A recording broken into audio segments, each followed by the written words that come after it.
Welcome to the Vocation Conversation podcast, where we like to talk about and discuss some of the realities of working a ministry vocation. I am one of the hosts. I'm Philip. Across from me today is my lovely wife, Anna. Hello. You and we are in the process of entering a full-time vocational placement and job. And this full-time vocational job is going to take us to... In ministry specifically. Yeah, in ministry specifically. We've had previous vocations. Yes, that is true. But the one we are stepping into is going to take us to diverse places and other cultures where we will be, in a lot of ways, outside of our comfort zone. Sure. Outside of our depth, and we will, I think, have the opportunity to encounter lots of variation in life and in people's perspectives, the way people do vocational ministry, Christian ministry. And I would love this to be a place where we can just have conversations as we are processing stuff with each other, are processing stuff with the Lord, as we read the Word, as we pray, and just kind of share what it is we're experiencing and what it is we're learning and how we're growing as we encounter things that are very different and things that push us and stretch us a lot. Yeah. And having this also helps with accountability in terms of we actually talk about and process the things that we are experiencing with people who are very different from us. That is, I think, a strength of the ministry that we are entering into is it draws a lot of different people of different backgrounds and various, all Christians, but different backgrounds of Christianity. And I think we'll come across a good bit of diversity. I think we will. And I think as we have these conversations, we are going to be intentionally vague with who exactly we are working with. And, you know, what, like, we're going to be pretty cautious about sharing any names of people we encounter, organizations we encounter. Who would share differences. We want to do that, one, to honor all of those people. Yes.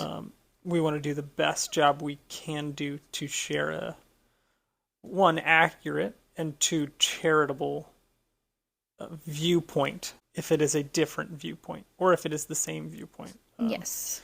Like we want to give everyone a place at the table as we're having this conversation and not demean or diminish, if at all possible, any person or any organization who's trying to do good, who we're encountering, who we're experiencing some difference, or some stretching or some growth or learning from or with or, you know, whatever. Yeah. Something that I think is inevitable anytime people work together is there's going to be clashes of differences, and that is true even in the church and in ministry. I mean, capital C church, like the body of Christ. And we see a lot of those clashes go very poorly. Yeah. And so part of our heart is to, within ourselves, learn how to change the perspective and approach differences effectively and honoringly. With charity and curiosity and you know, also desire to understand. Yes. And our desire too is to encourage, admonish, and maybe even redirect listeners, anybody else who's joining this conversation, to think along those lines of charity and respect and honor and learning how to navigate differences, because they are inevitable, and I think they are oftentimes a strength. So I think so too. Examining those in these kind of conversations is is to be edifying across yes, the board. Yes, to the church, to fellow Christians. Yes. Yes. And to those that we have differences with. We Yeah. want to edify. If anybody that we engage with that has differences happens to listen to this podcast, we want it to be honoring to them as well. We want them to feel edified. Yes. Even if it's a person whom I may feel frustrated with because of a difference, I would want them to be able to listen to this and hear a charitable description of the situation and be edified in some way from listening to this. We would like to reflect Jesus in our conversation. We would like to do that. Jesus surrounded himself with lots of people who probably disagreed. And I feel like I would be uncomfortable if I was standing amongst the 12 apostles, just knowing that Simon the Zealot and Matthew the tax collector were in the same room together. I have trouble imagining what that dynamic was like. Right. Those people who were so opposed in outlooks before Jesus. How is it that Jesus brought them together in a way where they were cooperative and willing to share the same space? Yeah, willing to suffer beside each other for the sake of the gospel. Yeah. Yep. So, Anna, have you had any experiences, and I'm hitting you with this question off the cuff. You have not heard this question previously. In your life, what experiences have you had that would be maybe a good picture of the kinds of things we want to talk about here, where you have experienced a difference in someone else or in some other culture or setting that has, maybe you were afraid of it at first, maybe you were taken off guard by it at first, or, thought it was silly or something like that, and grew to understand it and, just have some greater appreciation for the whole situation or dynamic. Can you think of any situations like that you've experienced thus far? I can. I would like to not start with a with a hot topic right off the bat. Okay. So I'm trying to think of how to share it delicately. Well, or just or another one. Other ones. I mean, I could start while you are. If you have thinking. An example, please start. Okay. Well, I have one. It is. I don't think it's a hot topic. Okay. Growing up, I was kind of given a, culturally, you have a certain view of what modesty looks like, or appropriate behavior with one's body. I will say, growing up, swimwear, we didn't really have a lot of conversations about swimwear for me growing up. I mean, women being in two-piece bathing suits on the beach was normal, and it wasn't encouraged, amongst my community as I grew up, but it wasn't like, oh, that's a sin, oh, that's some taboo thing to be in a two-piece on the beach. That is so funny that I somehow knew you were going to bring this up before the words were coming out of your mouth, or you maybe I story? Didn't know. No, I don't know the story. No. But somehow I started thinking about swimwear. Yeah, something about smaller scale stuff in childhood specifically. Yeah. That I was like, oh, sinners. And anyway, yeah. I'll put my in. So growing up, that being in a two-piece was not taboo. It was kind of normal. You go to the beach, you expect to see it. It's whatever. At the same time, there were how would I say, breastfeeding in public was weird. Even if a woman has a cover, that was a thing that maybe it was just me or my family, but it was that's kind of odd. Normally someone would go to another room or something like that to feed their baby. Now, I went on a missions trip to Panama. And on this trip, I think like I was invited up in one of the church meetings to like just share who I was and maybe my testimony or something like that. Like I was not like a distinguished speaker or guest speaker or anything like that, but I was up on the stage to do a thing. And again, where I come from, there's a certain way people behave in, a setting where you have a prominent person or a guest person up on a stage and you're in, the pews or the seats. You're listening. There's just a certain way that the people in the seats act. That's normal and whatnot. And I was like, okay. As I stood up there, this lady on the front row with her baby starts breastfeeding. And like, we were remote enough that covers were not a thing. That made me really uncomfortable. Like, I had to try to just keep going and not, give a double take or look physically uncomfortable with what was happening in this church service where, this kid's got to eat. This lady's walked for a day to get to this place, It's not an affluent area. Like, we had to hike for multiple days to get to this location. So, like, having walked their trail, walked in their shoes, so to speak, I understood the realities of their living situation. Like, okay, for me to expect this lady to step out of this meeting for 15 minutes, 20 minutes, however long it takes for her to feed her kid, is unreasonable because of what she has had to do to get here. For me to expect that she has made or purchased some cloth to cover up is also kind of unreasonable for me to expect of her. So, and also culturally not relevant? Yeah, culturally it did not seem to be relevant. So I, grew an appreciation for, like, why I found myself in the situation I was in. Standing on the stage with a lady right there in the front row, feeding her kid. That, it might have been even that same day. It was within a day or two of that event.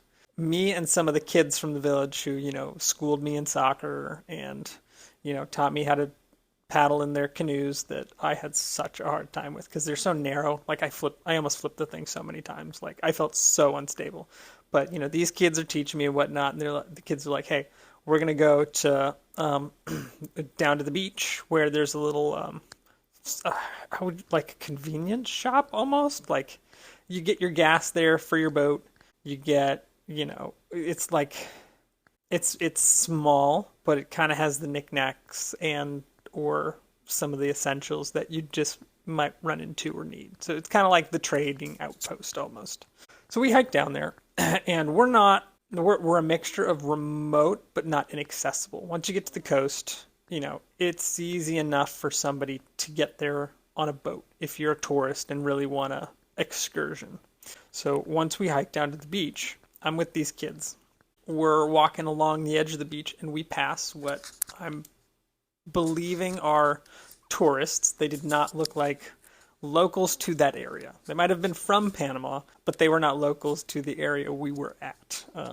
They, I think, had set up like a tent or two on the beach. They were playing volleyball. And the ladies in this group had two-piece bathing suits that I would have been accustomed to seeing. Nothing out of the ordinary for me growing up. In Tampa, by the beach.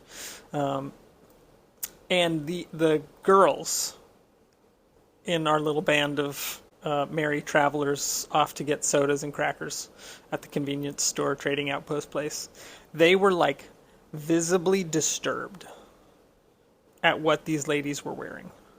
Like looking at each other with those wide eyes of like, oh my gosh, do you see how little that woman is wearing? Like it was like super taboo for them to experience that.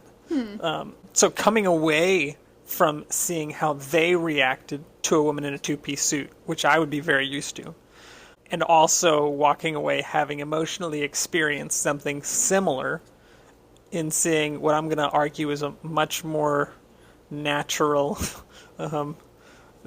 like display of one's body that had a much like more useful purpose than simply wearing a two-piece swimsuit.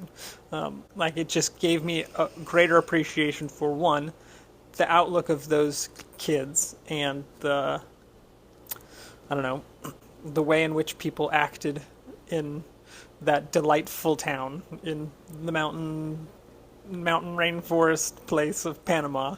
Having that experience and seeing how those kids reacted to something that I would have considered normal gave me a greater appreciation for just kind of the topic of modesty and understanding, hey, my idea of modesty is culturally appropriate where I grew up. It is not appropriate everywhere. Mm-hmm. I need to be aware and considerate when I go somewhere else to understand what their idea of modesty is. Actually, I just thought of this. I did another trip. It was when we went to Israel, I think. We were with people from, there was 80 some people from almost 40 countries represented on this trip. I didn't realize it was that diverse. Very diverse. And my brother and I, we made friends with some Norwegian girls who were also on the trip. And one day we all decided to go to the beach because we're like, hey, when else are we going to get to swim off the coast of Israel or whatever? We get there, and these Norwegian European girls, they're like, we don't have a swimsuit. So they go swimming in their underwear. In all reality, I don't know if there's actually a difference as far as area coverage between women's underwear and women's swimwear. It is oftentimes very similar. For some reason, that made me uncomfortable. Even though, the area which is covered is the same. Well, I think there is an association difference between those two clothing items. One is made to be seen in our culture, and one is made to remain unseen. Yes. And that one is what they chose to show. Well, because in their culture, I guess it wasn't. It wasn't weird for them. It's kind of practical. It is kind of practical. So those three experiences have just helped me to realize my idea of modesty is not modesty across the board. Mm-hmm. It is modesty for where I have come from. And it's just made me, one, more aware, and then two, more curious as to, okay, where am I right now? What's modest look like? Mm. So that would be one for me. Yeah. Well, just to kind of speak into that, for one, as someone who is newly nursing for the first time with a 3-week-old and a female who has worn both female swimwear and female. Well, I relate to a lot of that, but specifically the breastfeeding. Yeah. Man, I wish that was more culturally appropriate because a cover is, while more comfortable, is really inconvenient. Yeah. I've obviously only had 3 weeks to master it. Yeah. But also leaving a room, because I definitely would. There's places, I think maybe in our generation it's a little more appropriate. I think so. To nurse in public with a cover. It was more taboo for a generation or two prior to us. But in a meeting place, yeah, you would not do it. You wouldn't do it in a church. Especially not at a church. At a church, there's a nursery. Well, there's a place for the kids to go, and then also a place for the babies and the mothers of the babies to go. Right. So culturally, a cover is fine in a lot of situations, but for us, nursing in a church setting, or really in even if you were at a concert, or you just don't do shop, it. Even if you're covered, even if you wear a cover, that's not appropriate, and it is inconvenient. Yeah. So. I like that perspective. What I really like about all those examples that you brought up, though, is your it paints a picture of kind of what we want to learn how to do with people of differences across the board, which is understanding where those people are coming from and recognizing that they have a good reason, usually. I maybe not all the time, but and it may not be a thought good through, like a reason that would convince me. But it is still a good reason that convinces them. Yes. Yeah. And I think there's a lot of power in recognizing, it's very empowering, and also leveling the playing field when you recognize that someone who's different from you has reached those conclusions, has through thought about it, or reasonable means. Yeah. That I don't have to agree with it to be on an equal playing field with them. Yeah. They're not lesser. I kind of want to keep going on this modesty trend. Okay. Because I have a different, upbringing wise, I grew up in a family of girls. Yes. So the modesty thing was a lot different. For a while, two-piece swimsuits were, my mom did not allow, like, that that was a no-fly choice. It was a no-go. It was a no-go. And so, because I was not allowed to do it, I was not allowed to wear that kind of thing. Yeah. I associated it as wrong to wear a two-piece. Yeah. Specifically a bikini. Showing a lot of stomach. Yeah. And I remember when I had certain assumptions about the people that wore a bikini in public. Yeah. That obviously has changed once we reached high school and we're allowed to make our own decisions,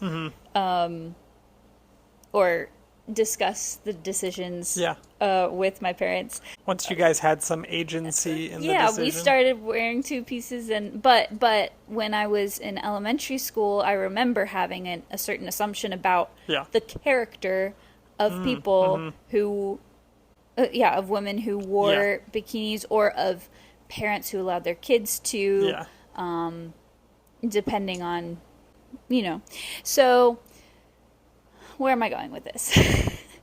And then conversely, nursing, I had a bunch of younger sisters, so that was a very normal thing. Yeah. Just to highlight how flipped that was. But something that I grew in was, and I think this was definitely a walking with Jesus moment as he shaped my mind, to recognize that what someone's wearing does not reflect their character necessarily. Yeah. And also realizing that the way that they've decided to wear these things is like their thought process. Yeah, it might just have been different. Different. That it's culturally appropriate to wear a two-piece at a beach. Like, your thought process was, where I come from, my immediate context, does not allow me. Is communicating to me, I guess, subversively, not overtly, but in the background. It's communicating to you that wearing something like that is not okay. Right. Therefore, in your mind, you are having to create a logical connection between that is not okay to do, that person does it, that person is comfortable doing things that are not okay. Yes. And so the point actually of understanding that the shift actually happened when my cousin started wearing bikinis. And I knew my cousin's character. Yeah. I knew her parents. Yeah. And it made me very uncomfortable at first because I had assumptions about that, and then realizing that those did not hold up. Yeah. In the case of my cousin. Yeah. And my aunt and uncle. Yep. So it revealed judgment in me, and prejudice, and some of the logical fallacies, and that too. But that was definitely a difference. modesty is such an interesting topic. It is. Because it's not spelled out in Scripture. Yep. The Bible does talk about modesty. It does. It does. Yep. It does not talk about specific body parts. It does not give is it okay to show your ankles? Is it okay to show your knees? A comprehensive list of modesty rules or right. It doesn't give rule. It gives principles and thought. What's the word I'm looking for? Wisdom. Yeah, just a thought process. Yeah. To modesty. So that is a very interesting difference, but one that we'll, I'm sure, come across, and one that, conversely, I've experienced being a little too immodest in my choice of clothing in a certain setting. Okay, you were the scantily clad one. I was the scantily clad one with my choice of clothing, in the context of the people that I was around. And I think that also helped me to release some of my judgment against people who I thought were promiscuously dressing, because I knew that the reason I was wearing the clothes I was wearing was not to attract. Yeah, it was because they were comfortable. It was, because you guys live in... We live hot in as, really hot as all get out, Central Florida, and with a moderate AC system working in your house. It's true. And I did modify. I noticed myself modifying what I wore once I realized that. Yeah. In my head, it was to honor those who were made uncomfortable by what I was wearing. Yeah. And I don't think that was wrong. Nope. But it did help to be on the receiving side of certain judgments. While I didn't agree with their judgments, it helped me to recognize where I was judging others. Yeah. And realizing that my reasoning for judging them, my assumptions about their mentality were not necessarily accurate. So, yeah. Yeah. Did you think of your example yet? That was my example now. Okay, you're piggybacking off of mine. I am. The other one you were thinking of, you're like, yeah, I'm not touching that.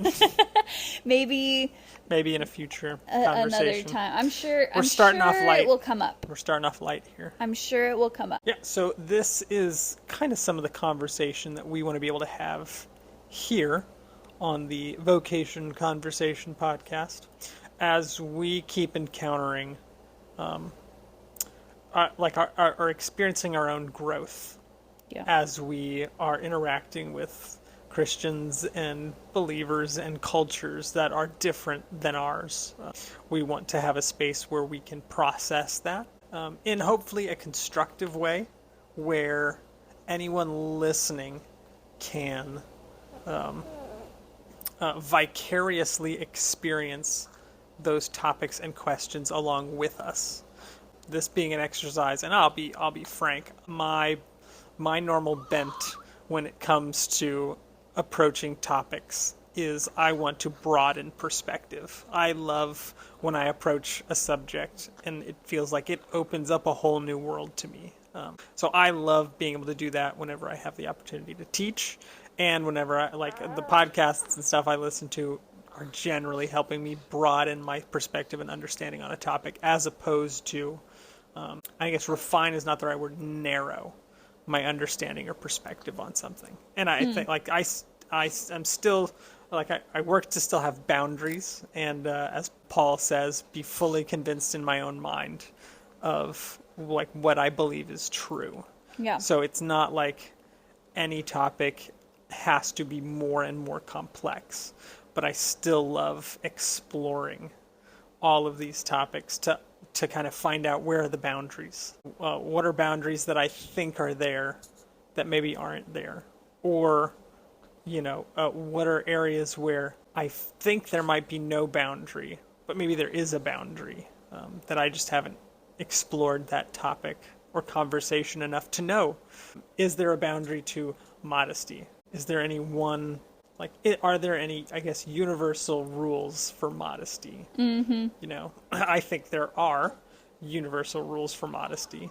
Well, there is what is spelled out in Scripture. Yep. So, yeah, that's some of what we want to do here on the Vocation Conversation. And the baby has woken up, so we may need to He has. He's wrap got his things little up. eyes open, and he's looking at me like, what are you guys doing? Finish what you're doing. Pay attention to me.